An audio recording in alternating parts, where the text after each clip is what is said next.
What will you do if you find out that your house is haunted? I live alone, so I notice when things are out of place. Last night, I came home to find the front door unlocked.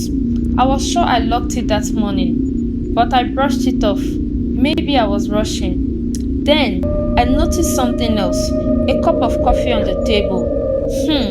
I don't drink coffee. I called my friend Lara, joking that maybe I had a ghost with a caffeine addiction.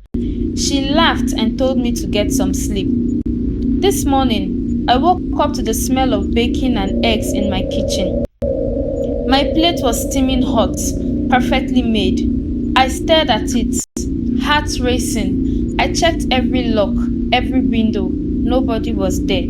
I called the police. They searched the house, found nothing, but suggested I install cameras, so I did.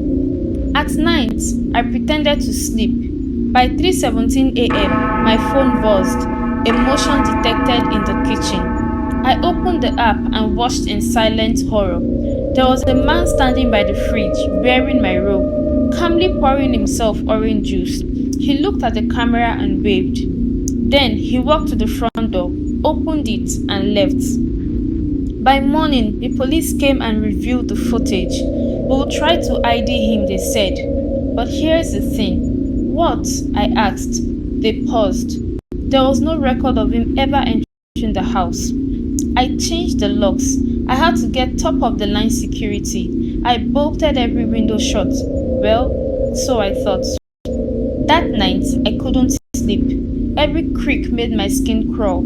I checked the camera again around 2 a.m. Nothing. But at 3:17 sharp, the app pinged again.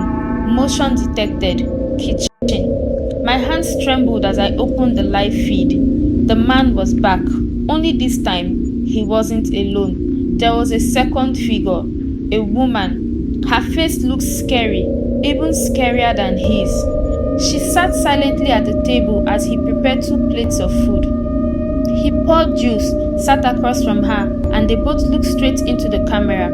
Then, he reached out slowly and waved again, but this time, so did she. I called the cops immediately. They arrived in minutes. No sign of forced entry again, they said.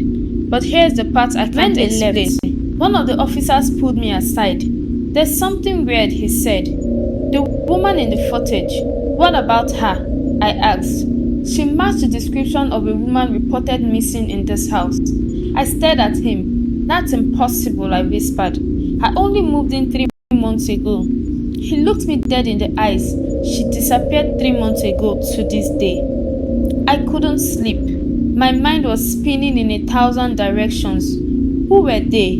What did they want? And why now? I went back to the footage, frame by frame. The man and the woman, were they real or something else? That's when I noticed it.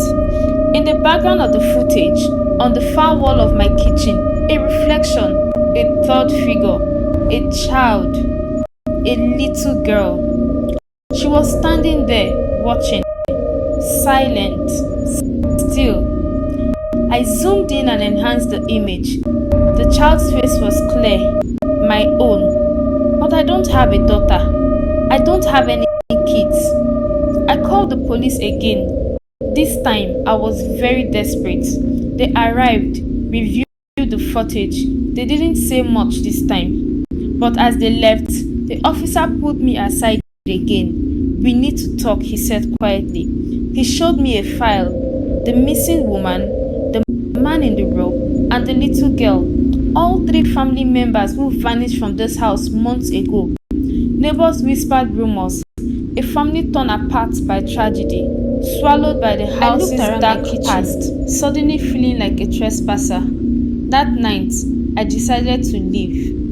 But before I packed, I checked the footage one last time. The man, the woman, and the child were sitting around my kitchen table. They looked up and smiled as I left.